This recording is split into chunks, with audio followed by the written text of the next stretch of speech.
예, 안녕하세요. 오늘 네 번째 강의가 되겠습니다. 앞서 그 2주, 3주, 그러니까 두 번째, 세 번째 강의를 잠시 돌아보자면 지금 저희가 지금 그 사르트르와 까미의 친구적 사이 뭐 그런 관계를 지금 다루고 있는데요. 앞에서 이제 2강하고 3강에서는 두 사람이 어떤 측면에서 좀 이렇게 친하게 지냈던가라고 하는 그런 뭐 측면을 좀 다뤄보았습니다. 여기서 말씀드리자면 두 사람 다 이제 20세기 초반에 태어났고, 물론 이제 뭐 교육 환경이랄지 자라온 환경이랄지 이런 것들은 뭐 커다랗게 차이가 있지만 20세기 초반에 태어났고, 따라서 둘이 이제 어떤 동시대를 살아가는 어떤 과정에서 시대적 감수성이 조금 좀 비슷한 부분이 없지 않아 있지 않았나라는 그런 말씀을 드린 것 같고요. 그런 이제 시대적 감수성이 사르트르에게는 구토라는 개념으로 이게 이제 표출이 됐다고 말씀드렸고, 그 다음에 깨아미에게서는 이제 그게 부조리라고 하는 그런 개념으로 나타났다는 그런 말씀을 뭐 드린 것 같습니다. 사르트르에게서 구토라고 하는 것은 이제 인간인 나와 이제 이 세계겠죠. 세계, 특히 뭐 세계에 있는 여러 가지 것들, 즉 존재들이 되겠는데, 인간과 이제 이 세계 사이의 어떤 그런 관계에서 우리가 이제 일상생활에 이제 함몰돼 가지고 뭐 빠져서 그냥 계속 지내게 되면 그 내 주위에 있는 것들이 아주 익숙합니다. 그러니까 내가 그런 것들에 대해서 의미 부여를 하고, 또 그런 것들이 뭐 그렇게 말씀드리자면 바깥에 있는 이제 어떤 그러니까 세계에 있는 어떤 존재들이 나에 대해서 어떤 뭐 반란을 일으킨다랄지 반항을 한다랄지, 그러니까 전혀 뜻밖의 어떤 모습을 뭐 보여주는 어떤 그런 것들이 드문 거죠, 일상생활에서는. 그죠. 그러니까 그래서 그런 어떤 상태로 지내다가 느닷없이 이 나에게 이제 아주 익숙한 그런 모습을 뭐 보이던 세계가, 또 존재들이 전혀 뭐 뜻밖의 어떤 모습을 이렇게 보여줄 때, 그러니까 사실 이제 뭐 말이 이제 그러니까 표현하기 위해서 이제 뜻밖의 모습을 보여준다고 그러는데, 사실 사물들은, 그러니까 이 세계에 있는 모든 것들은 다 그런 모습을 우리 인간에게 보여주고 있는 거죠. 그러니까 우리 인간들이 일상생활에 빠져서 바쁘고 뭐 정신없이 이렇게 돌아가다 보니까 뭐 그런 것들을 느끼지 못하고 있다가 어느 순간 이제 그 사르트르 같은 경우는 이제 우리들의 어떤 의식 자체가 명징한 상태, 명석한 상태라고 그러는데, 그런 어떤 상태에 이제 이르게 되면 그러니까 항상 익숙하게 보였던 어떤 사물들이 아주 좀 낯설게 보이는 그런 겁니다. 그래서 그때 이제 그 내가 느끼는, 그러니까 인간이 느끼는 어떤 그 어떤 낯선 감정, 이런 것 갖다가 이제 구토라는 어떤 그런 개념으로 표현했던 것 같고요.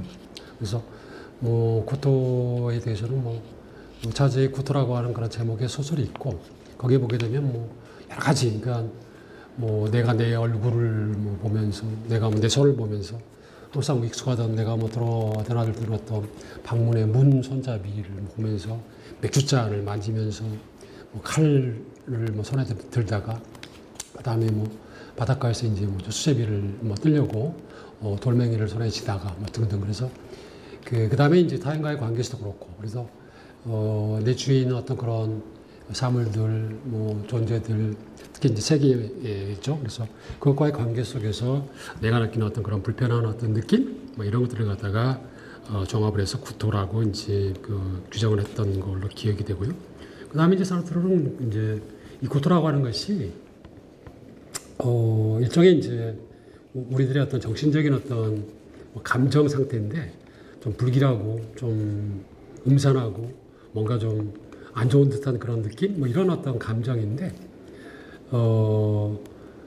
그러니까 사르트르 생각으로는 뭐냐면, 우리 인간이 그런 감정을 항상, 그러니까 매 순간 그런 뭐 감정을 느끼고 살게 되면 이거는 뭐 정신병 상태에 빠지는 거겠죠. 그래서 그럼에도 불구하고 또 반대로 항상 그 일상생활에 매몰돼 가지고 빠져서 그런 어떤 감정을 전혀 느끼지 못한다 그러면 또 그것도 문제고, 그래서 사르트 생각으로는 가끔 이제 그런 그 어떤 상태, 뭐 고통을 뭐 이렇게 느껴야 된다라고 하는 그런 쪽. 근데 그럼에도 불구하고, 그러니까 사르트 생각으로는 이제 우리 인간이 살아가면서 그런 고통의 어떤 감정을 느끼는 순간 자체가 우리들의 어떤 삶이라고 하는 것이 삶이 좀 질적으로 좀 비약될 수 있는 어떤 그런 어떤 계기라고 그럴까 이런 걸로 보는 것 같아요. 그래서 그럼에도 불구하고 고통 상태가 이제 그 불길한 음산한 뭐 그런 어떤 상태이기 때문에 사르트르는 이제 그런 어떤 상태로부터 벗어나오는 것, 즉 고통을 극복하는 어떤 그런 방안을 제시하고 있는데 사르트르가 제시하고 있는 이제 방안 중에 여러 가지가 있겠지만 가장 대표적인 것이 바로 이제 문학 창작이라고 하는 말씀을 드렸습니다. 그 다음에 이제 그 까미에게서는 이제 뭐 사르트르에게서 나타났던 이와 같은 어떤 구토의 개념이 부조리 개념으로 나타나는 것 같습니다. 그래서 제 생각으로는 구토와 부조리 사이에는 거의 뭐 차이가 뭐 거의 뭐 없는 것 같아요. 50보 100보 같고 거의 뭐 유사한 그런 개념 같은데 다만 제 개인적인 생각으로는 까미에게서는 부조리 개념이 좀 구토 개념보다도 조금 좀 더 확장된 개념 같다라는 생각이 들어요. 왜냐하면 사르트르에게서는 이제 나와 이 세계와의 관계 속에서의 어떤 그 구토의 감정인데 그때 이제 물론 그러니까 그 세계 속에 어떤 이제 세계를 구성하고 있는 하나의 존재로서의 타인의 문제를 사르트르 같은 경우는 따로 좀 그 이제 다루는 것 같아요. 그러니까 오늘 이제 말씀드릴 주제가 그건데, 그러니까 대타 존재의 어떤 문제로서 다루는 건데, 그래서 사르트르 같은 경우는 나와 타자 사이의 관계를 그 구토 어떤 감정으로 이렇게 그 규정하려고 들지는 않은 것 같고, 오히려 인간관계, 즉 나와 타자 사이의 관계를 오히려 이제 구토라는 그런 어떤 표현보다는 갈등이랄지 뭐 투쟁이랄지 이런 식의 어떤 개념으로 좀 풀어 나가는 것 같고, 그에 비해서 까미 같은 경우는 이제 부조리를 나와 이 세계, 그러니까 이 세계 속에는 이제 내가 아닌 어떤 것들인데 내가 아닌 어떤 것들 속에는 이제 그 타인과 이제 그 일반 사물 같은 게 들어 있으니까, 그래서 까미 같은 경우는 부조리라는 개념 속에 나와 내가 아닌 것, 그 다음에 내가 아닌 것 속에 타인과 그 다음에 이제 뭐 일반적인 사물들이 되겠죠. 그런 것과의 관계를 갖다가 다 포함시켜서 부조리 개념을 그 정의하고 있는 것이 아닌가라는 생각이 좀 듭니다. 그래서 그 까미에게 있어서는 부조리라는 개념이 나와 이 세계 사이, 그러니까 나와 나, 그다음에 나와 뭐 사물들, 나와 타인 사이의 어떤 그런 어떤 관계의 어떤 단절, 뭐 그런 감정이라고 이제 말씀을 드렸었고, 그렇기 때문에 물론 그 까미에게 있어서도 우리가 일상생활에 뭐 이렇게 빠져 있는 뭐 그런 동안에는 그러니까 일상 속에 이제 매몰되어 있는 그런 상태에서는 부조리 자체를 각성할 수가 없는 그런 겁니다. 그래서 뭐 까미 생각으로 까미적인 어떤 그런 표현을 말씀드리자면, 내가 이 세계에 대해서 어떤 질문을 던졌을 때 거의 대부분의 경우, 그러니까 우리가 일상성에서 이제 일상적인 생활을 할 때는 거의 이제 어떤 우리가 이해할 수 있는 어떤 그런 답을 갖다가 받을 수가 있는 거죠. 그러니까 세계로부터 그런 답이 온다는 것인데, 어느 날 갑자기 그런 세계 앞에서 내가 그 세계에 대해서 질문을 던졌는데 그런 익숙한 어떤 그런 상태에서 오는 답이 없는 상태, 답이 오지 않은 상태, 그러니까 또 내가 기대했던 그런 답이 오지 않은 상태, 이런 상태에서 느끼는 어떤 감정, 이걸 갖다가 부조리한 감정으로 규정하고 있는 것 같습니다. 그래서 잘 아시다시피 또 말씀드린 바와 같이 까미 같은 경우는 이제 시시푸스 신화에서 이 부조리에 대한 자기 자신의 어떤 주장을 아주 자세하게 기술하고 있는 것 같습니다.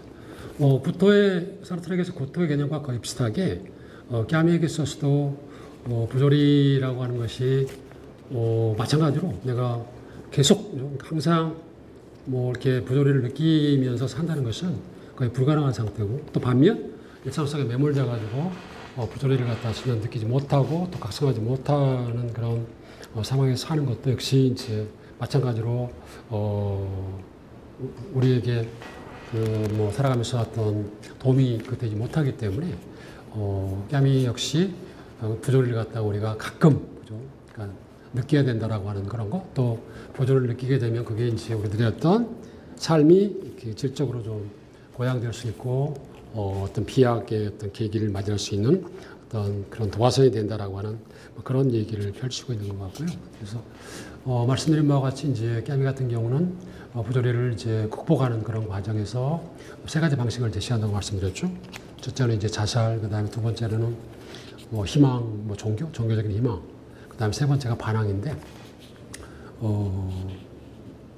자살하고 종교적 희망 같은 경우는 근본적인 어떤 부조리에 대한 어떤 극복을 위한 어떤 진정한 방식이 되지 못한다라는 말씀을 드린 것 같고, 그래서 반항이라고 하는 것을 이제 사르트르가, 깨미가 그 부조리 극복의 어떤 그런 방식으로 내세우는 것 같은데, 반항이라고 하는 것은 뭐 대단히 뭐 추상적인 어떤 개념인데, 저는 그냥, 그러니까 조금 전에 말씀드린 것처럼 부조리라고 하는 것이 나와 이 세계 사이의 어떤 그런 단절이기 때문에 이 단절된 나와 세계 사이를 갖다가 다시 얽어매려고 하는 어떤 그런 관계, 그러니까 단절을 갖다가 봉합하려고 하는 그런 어떤 노력, 이게 아마 반항이 아닌가 싶습니다. 그래서 뭐 그런 말씀을 뭐 드린 것 같고, 이런 측면에서 부조리와 구토라는 개념이 이처럼 그 비슷하면서 좀 다르지만 두 사람이, 즉 사르트르와 깨미가, 또 깨미와 사르트르가 어떤 그 시대를 갖다 읽는 어떤 그런 눈이라고 그럴까요? 그들의 어떤 시대를 받아들였던 감수성, 뭐 시대를 맞이해서 느꼈던 감수성이라고 하는 장면에서 볼 때 거의 유사한 감을 느끼지 않았는가, 유사점을 느끼지 않았는가라는 뭐 그런 뭐 말씀을 드린 것 같고, 그래서 이제 1940년에 깨미가 이제 그 파리로 이제 오게 됩니다. 물론 뭐 기자 일 뭐 등등인데, 저는 뭐 깨미가 파리로 온 이유 중에는 그의 어떤 집역이었던 페피아옹이죠. 그러니까 이걸 갖다가 고치려고 하는 그런 노력도 없지 않아 있었지 않은가라는 생각이 듭니다. 여하튼 간에 와서 두 사람이 이제 물론 그 전에, 그러니까 깨미가 40년에 파리로 오기 전에도 벌써 두 사람 사이에는 이제 그 지중해를 사이에 두고 뭐 필담이죠, 일종의. 그러니까 사르트르가 구토를 썼을 때, 또 벽을 썼을 때 깨미가 이제 그 두 작품에 대한 서평을 상당히 호의적인, 물론 비판적인 측면도 없잖아 있지만 호의적인 어떤 그런 서평을 썼고, 또 사르트르는 이제 뭐 거기에 대한 화답이라고 그럴까요? 그래서 깨미의 이방인에 대해서 이제 해설을 쓰는 어떤 과정에서 두 사람이 이제 나름대로 어떤 그런 공통 뭐 부분들을 확인했었고, 40년에 깨미가 이제 파리를 왔다가 지내면서 이제 실질적으로 두 사람이 만나게 된 것은 1943년이라고 말씀드렸죠. 그래서 그 이후에 이제 두 사람 사이는 뭐 정말 반려가 실처럼 그죠. 저희들이 이제 보통 이제 그런 얘기를 하거든요. 뭐냐면 하루에 이제 아주 친하게 돼가지고 뭐 직장 동료든 뭐든지 간에 하루에 이제 두 끼 사이에 밥을 같이 먹는 경우, 뭐 점심이랄지 저녁을 같이 먹는 경우를 우리는 뭐 식구보다도 더 친한 그런 뭐 이렇게 관계라고 얘기를 하는데, 아마도 사르트르와 깨미의 관계가 그러지 않은가 싶어요. 그러니까 43년 이후에는 거의 그러니까 그 두 사람을 지켜본 그 주위의 지인들은 두 사람을 이제 패거리라고 얘기를 합니다. 그러니까 한 패거리. 그래서 거의 보내는 시간이 많고 같이 정말 그 친구처럼 그죠. 그러니까 정말 그 친하게 지냈던 그런 어떤 사이였는데, 이게 이제 한 10년 후에 그죠. 그러니까 51년에 이제 그 결렬되는 그런 과정입니다. 그래서 오늘부터 오늘 4강, 그 다음에 5강, 그 다음에 6강, 7강까지는 이제 두 사람이 어떤 측면에서 좀 이렇게 어떤 적대 관계로 변하게 되는가라고 하는 그런 어떤 말씀을 좀 드리려고 합니다. 그러니까 그들이 이제 친하게 지내게 된 어떤 그런 배경 속에는 구토, 부조리 그런 개념, 유사성 이런 것들이 있었다면, 그들이 분명 이제 갈라지고 또 이제 적이 되는 어떤 그런 과정, 이런 과정에서도 분명히 그들 사이에 어떤 근본적으로 이제 그들을 어떤 그런 불화의 관계 또는 결렬의 어떤 그런 관계로 이렇게 유도하고 몰고 나가는 어떤 그런 요인들이 있지 않은가라는 생각이 듭니다. 그래서 저는 이제 그걸 갖다 두 가지로 보았어요. 하나는 뭐냐면, 역시 인간관계가 문제가 아닌가. 그러니까 나와 타인사의 관계, 그러니까 대타 존재겠죠. 그러니까 그 타자와 나 사이의 어떤 그런 관계에서 두 사람의 어떤 그런 입장이 근본적으로 좀 차이가 있지 않은가라는 생각이 듭니다. 그래서 그러니까 뭐 잘 아시겠지만 사르트르는 이제 그 타인은 나의 지옥이다라고 하는 이제 말로 굉장히 유명한데 물론 최근에 이제 그 단어가 그 뭐 문장 표현이 그 뭐죠 그 케이블 방송인가요? TV 드라마 제목으로 뭐 사용돼 가지고 상당히 좀 유명해졌어요, 그죠? 그래서 타인은 지옥이다 그러면 상당히 좀 그 뭐 철학적인 어떤 그런 뭐 제목인데 하여튼 그런 어떤 뭐 이렇게 뭐 어떤 표현들 이런 표현이 이제 사르트르의 어떤 그 대타관 즉 나와 타자 사이의 관계를 가장 이렇게 직약적으로 좀 그 이렇게 정리 요약을 해서 보여주는 어떤 그런 쪽이 되겠습니다. 반면 까미 같은 경우는 이제 어떤 식이냐면 사르트르와는 좀 정반대 입장이 있는 것 같아요. 타자는 곧 나의 신이라고 얘기를 합니다. 그러니까 타자는 곧 나의 낙원, 그러니까 뭐 나의 행복을 갖다 보장해 줄 수 있는 어떤 그런 존재. 그래서 타자는 곧 나의 신, 또 타자는 곧 나의 그 어떤 낙원이다라고 하는 표현을 쓰는데 뭐 그런 어떤 그 합축적인 어떤 그런 두 문장 표현 속에 두 사람의 어떤 그런 대타 관계가 이렇게 잘 요약됐다고 생각하는데 제 생각으로는 아마 이 어떤 지점이 그러니까 나와 타자 사이라고 하는 이 관계를 갖다가 보는 어떤 또 이해하는 어떤 두 사람의 어떤 눈 자체가 시각 자체가 근본적으로 어떤 그들의 관계를 갖다가 좀 뭐 이렇게 뻐그러지게 그러니까 그 불화로 몰고 가는 결렬로 몰고 가는 가장 근본적인 어떤 이유가 되지 않았는가라고 하는 것이 저의 생각입니다. 물론 그렇다고 해서 사르트르 사유에서 타자가 그 뭐 100% 완전히 그 나에게 어떤 적대 관계, 그러니까 나와 갈등, 투쟁의 관계에 있는 것만 아닙니다. 그러니까 이제 우리가 보통 그 사르트르의 어떤 타자관을 그 잘못 이제 오해하기 쉬운 어떤 부분 중에 하나인데, 사르트르는 이제 그러니까 타자의 지위를, 그러니까 내가 나와 그러니까 그 타자 사이 관계에서 타자가 갖는 어떤 지위를, 그러니까 존재론적 지위를 그 두 가지로 보고 있습니다. 하나는 이제 조금 전에 말씀드린 것처럼 나의 적이고 내가 물리쳐야 될 어떤 그런 어떤 정말 그 뭐 강력한 어떤 라이벌, 뭐 경쟁 대상, 투쟁, 뭐 갈등의 대상인데 또 한편으로는 그 내가 나를 알기 위해서 내가 나에 대한 어떤 그런 진리 또는 진실을 알기 위해서 내가 반드시 그 통과해야 되는 어떤 그런 존재. 그러니까 그 사르트르적인 표현을 하자면 나와 나 자신을 매개하는 필수 불가결한 어떤 매개자라고 얘기를 합니다. 그러니까 나에 관한 어떤 그런 진실의 반 이상을 담고 그러니까 있는 어떤 그런 존재라고 얘기를 해서 그 나와 타자 사이의 어떤 그런 협력, 어떤 상생, 어떤 화해, 어떤 그런 가능성을 분명히 그 이제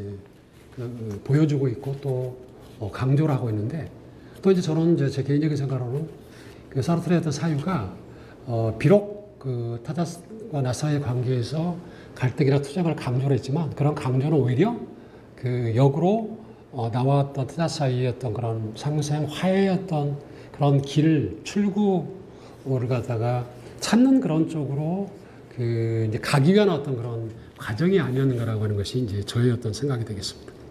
반면에 이제 까미 같은 경우는 조금 전에 말씀드린 것처럼 그 타자와 나 사이의 어떤 그런 관계가 항상 이제 뭐죠 또 좋은 쪽, 그러니까 낙원, 신 뭐 이런 쪽인데 그렇다고 해서 까미 전체 어떤 사유에서도 그렇고 또 까미의 어떤 문학 작품에서도 그렇고 타자가 반드시 그 뭐죠 어떤 나와의 관계에서 어떤 그런 경쟁 관계 또는 갈등, 투쟁 관계에 있지 않은 어떤 그죠? 그러니까 완벽하게 타자가 나와의 관계에서 어떤 나의 행복을 보장해주고 평화를 갖다 담보해주는 어떤 그런 관계에 있는 그런 뭐 존재는 아니라는 거죠. 그래서 두 사람의 어떤 대타관을 이제 이해하는 그런 과정에서 이 두 측면은 좀 고려를 하셔가지고 이해를 하시는 게 좋을 것 같습니다. 그럼에도 불구하고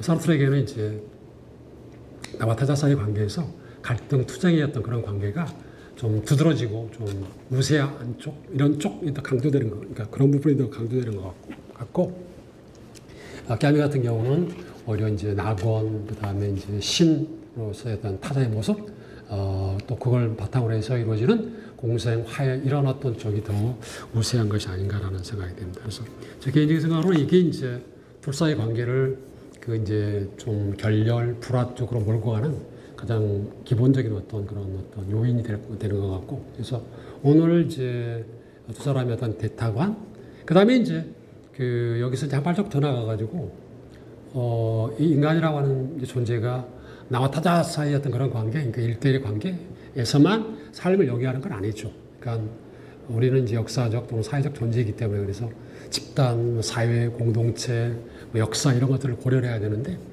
그런 어떤 조금 좀 이제 차원을 좀 넓혀가지고, 보더라도, 사르트 같은 경우에는 이제 집단 또는 역사, 속에서의 어떤 그런 인간 또는 집단과의 관계, 집단 사이의 관계랄지 이런 걸 보더라도, 역시 투쟁 또는 갈등의 어떤 그런 관계가 우세한 반면, 까미 같은 경우는 잘 아시다시피 이제 우리라고 하는 공동체 형성의 문제인데, 까미 같은 경우는 잘 아시다시피 나는 반항한다. 그러므로 우리는 존재한다라고 하는 그런 이제 명제를 내세워서 반항하는 주체들의 어떤 이렇게 군집이 되겠죠. 그런 군집이 우리로 이제 어떤 이행하는 그런 과정 속에서의 뭐라 그럴까요? 그러니까 사르트르에게서는 이제 그런 어떤 이행 과정이 한편으로는 이제 폭력이라고 하는 어떤 수단 또는 방법이 필요하다라고 하는 그런 어떤 쪽이 더 강조되고 있는데, 까미 같은 경우에는 우리 형성이라고 하는 것이 나의 반항이라고 하는 것을 이렇게 전제로 하고 있어가지고 내가 부조리아의 어떤 그런 관계 속에서 반항을 추구한다면 그런 나가 우리로 이행하는데 별 문제점이 없다라고 하는 그런 어떤 입장을 취하고 있는 것 같습니다. 그래서 제 개인적인 생각으로는 사르트르의 어떤 그런 공동체론과 까미의 공동체론은 상당 부분 비교해서 이렇게 볼 수 있는 그런 여지가 있지 않은가라는 것이 제 생각입니다. 그래서 오늘 이제 두 사람 사이 어떤 이와 같은 대타관, 그 다음에 공동체 형성에 있어서의 한편으로는 폭력적 방식을 통한 어떤 방법을 통한 수단을 통한 어떤 그런 공동체 형성, 사르트르. 그 다음에 까미에게 있어서는 이제 어떤 비폭력적, 평화적 어떤 그런 방식을 통한 어떤 우리 형성의 어떤 그런 가능성, 이런 어떤 것들을 좀 이론적인 측면에서 이제 살펴보고요. 다음 시간에는 이제 이런 어떤 이론을 바탕으로 해서 이런 어떤 이론들이, 이런 생각들이 까미 또 사르트르의 이제 각각의 문학 작품 속에서 어떻게 이게 형상화가 되고 있는가라고 하는 그런 측면을 좀 살펴보고자 합니다. 그래서 사르트르에게서는 이제 여러 가지 작품들이 있는데 무덤 없는 죽음이라고 하는 이게 이제 극작품인데, 그래서 그 극작품을 가지고 우리라고 하는 어떤 공동체가 형성되는 과정에서 폭력이라고 하는 것이 어떤 식으로 나타나고 또 그런 폭력을 통해서 어떤 식으로 이게 우리라고 하는 공동체가 형성되는가라고 하는 것을 살펴보도록 하고요. 그 다음에 이제 반대로 까미에게 있어서는 페스트라고 하는 이제 아주 뜨거운 소설인데, 페스트를 가지고 이제 그런 이제 우리라고 하는 어떤 공동체가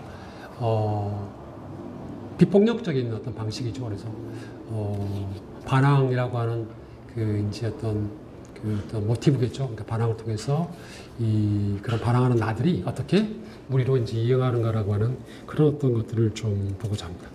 그 다음에 이제 6강에서는 그러니까 사르트르 까미를 이제 갈라지게 하는 이제 또 하나의 어떤 요소 중에 하나는 폭력의 문제입니다. 물론 이제 이게 4강, 5강 계속 이어지는데 폭력의 문제인데, 그 중에서도 이제 가장 중요한 게 진보적 폭력의 개념입니다. 그러니까 진보적 폭력이라는 개념은 이제 마르크스에게서도 온 그런 개념이기도 한데, 이 개념을 이제 사용한 사람은 멜로퐁티예요. 그래서 멜로퐁티가 이제 사르트르와 이제 현대시를 이제 같이 창간하고, 그 다음에 현대지에서 이제 정치 분야 파트를 담당하면서 많은 글을 썼는데, 그런 이제 글을 쓰는 가운데 이제 제시했던 어떤 이론 중에 하나가 이제 진보적 폭력 개념인데, 그건 어떤 거냐면 미래에 이제 건설될 미래에 이제 우리가 이루게 될 유토피아, 유토피아의 어떤 건설을 위해서 현재 저질러지는 폭력을 정당화할 수 있다. 그러니까 현재 저질러지는 물론 작은 폭력이라는 개념이 들어가야 되는데, 현재 저질러지는 자행되는 어떤 폭력이 그 수용될 수 있고 인정될 수 있다라고 하는 그런 이제 이제 내용을 담고 있는 것이 진보적 폭력입니다. 그래서 뭐 뽕티, 멜로 뽕티, 그다음에 사르트르 뭐 등등에서 당시에 좀 이제 좌파 진영에 있던 많은 지식인들은 이와 같은 진보적 폭력을 좀 이제 믿는 어떤 그런 쪽이었고, 반면에 까밋 같은 경우는 이 진보적 폭력 개념을 받아들이지 않습니다. 그래서 어떤 경우에도 다가올 어떤 미래 건설된 유토피아를 위해서 현재 저질러지는 폭력이라고 하는 것이 논리적으로 정당화될 수 없다라고 하는 어떤 그런 입장을 펴고 있는데, 물론 이제 까밋도 그러니까 물론 이제 다음 6강, 7강에 말씀을 드릴 텐데, 까밋 같은 경우에도 이제 반항적 인간에서 진보적 폭력의 어떤 이제 어떤 필요성을 인정하긴 합니다. 그러니까 다만 조건이 따라요. 어떤 조건이냐면 극단적인 경우죠. 그러니까 어쩔 수 없는 경우. 그러니까 저는 그런 표현을 쓰는데, 그러니까 스프링 같은 게 눌려가지고 더 이상 이제 그러니까 더 이상 눌릴 수 없는 그런 상태 같은 경우인데, 어쩔 수 없는 경우에 이제 용인될 뿐이지. 그러니까 다시 말씀드리면 진보적 폭력이라고 하는 것이 허용되는 그런 과정에서 한계 그리고 절도라는 개념이 따르게 됩니다. 그러니까 물론 이제 어떤 한계, 어떤 절도냐 그러면 또 다른 복잡한 이제 어떤 이론들이 전개되는데, 그럼에도 불구하고 여하튼 이 까미가 반항적 인간에서 이 절도와 한계라고 하는 이제 두 개념, 그다음에 중용이라는 개념까지를 포함시켜 가지고 진보적 개념, 폭력 개념을 수용하면서도 거기에 어떤 조건을 붙이고 있다라는 그런 이제 말씀을 드리고 싶습니다. 그래서 이런 어떤 이제 진보적 폭력을 가지고 받아들이는 쪽하고 이제 받아들이지 않는 쪽하고 이 상당한 어떤 그런 이제 논쟁이 이루어지게 되는데, 제 생각으로는 물론 이제 거기에 또 하나 이제 개입되는 어떤 요소 중에 하나가 목적과 수단의 문제입니다. 그러니까 유토피아라고 하는 건설을 위한 목적이 되겠죠. 그래서 그런 목적, 그 다음에 이제 거기에 어떤 수단, 그래서 폭력적 수단, 비폭력적 수단, 그래서 이제 수단의 문제인데, 그러니까 까미 같은 경우에는 목적 자체도 이제 순수하고 정당화돼야 되고, 그 다음에 그 목적을 이루는 실현 가능케 하는 수단도 이제 정당하고 순수해야 된다라고 하는 그런 쪽인 반면, 멜로퐁티하고 특히 사르트르 같은 경우에는 목적이 정당하다면, 그 목적이 우리가 이제 수용할 수 있다면 그 목적 실현을 위해서는 그러니까 비폭력적 수단뿐만 아니라 폭력적 수단, 즉 모든 수단이 다 동원될 수 있다라고 하는 그런 쪽. 그래서 그 목적과 수단의 어떤 그런 관계, 그 다음에 거기에 이제 어떤 따르는 진보적 폭력이라고 하는 그런 문제까지를 포함해서 두 사람, 사르트르와 까미, 그 다음에 까미와 멜로퐁티도 이제 갈라지게 되는데, 여하튼 사르트르와 까미가 이제 결렬의 어떤 그런 관계로 접어들게 됩니다. 그러니까 이제 어떤 시기가 물론 이제 43년에서 둘이 만나서 같이 지내는 어떤 그런 과정에서 가끔씩 그죠? 그러니까 간헐적으로 그런 어떤 두드림들이 나타났지만 그 두 사람 사이의 어떤 불화의 어떤 관계, 어떤 차이점이 어떤 표면 위로 이제 부상하게 된 것이 바로 1951년에 까미의 반항적 인간이 출간된 그런 이유가 되겠습니다. 그래서 두 사람 사이의 어떤 논쟁이 이제 본격적인 논쟁이 51년서부터 한 2, 3년, 2년 정도, 53년까지 진행되게 되고, 두 사람 사이가 이제 완전히 갈라져서 두 사람이 이제 등을 돌리게 되는 그런 과정이 되겠습니다. 그래서 오늘 그다음에 다음 시간은 주로 대타관, 그러니까 두 사람 어떤 사이의 어떤 타자관의 어떤 문제에서의 어떤 차이점, 그다음에 이제 그런 것들이 그 두 사람의 어떤 각각의 문학 작품 속에서 이게 어떻게 나타나는가라고 하는 그런 것들을 좀 살펴보고요. 그 다음에 이제 진보적 폭력, 그 다음에 목적 수단과의 관계 속에서는 국내에서는 이제 그 작품이 번역이 안 됐는데, 사르트르의 경우에는 이제 제 개인적인 생각으로는 더러운 손이랄지 이런 쪽에서 더 잘 나타나는데, 사르트르가 이제 시나리오도 많이 썼거든요. 그래서 그 시나리오 중에 한 권인 그 톱니바퀴라고 하는 작품이 있습니다. 그러니까 상당히 뭐 분량도 만만치 않은 그런 작품인데 그 톱니바퀴라고 하는 그런 작품 속에 나타난 징벌적 폭력의 개념, 그다음에 이제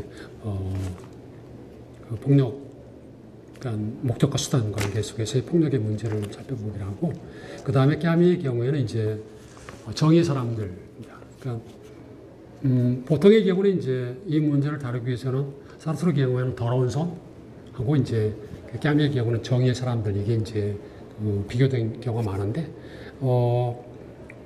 제가 이제 사르트르에서 그 더러운 손 대신에 톱니바퀴라고 하는 작품을 선택한 이유 중에 하나는 뭐냐면, 톱니바퀴라고 하는 이 작품의 원래 제목이, 그러니까 사르트르가 처음에 그 시나리오를 쓰면서 생각했던 어떤 제목이 더러운 손이었어요.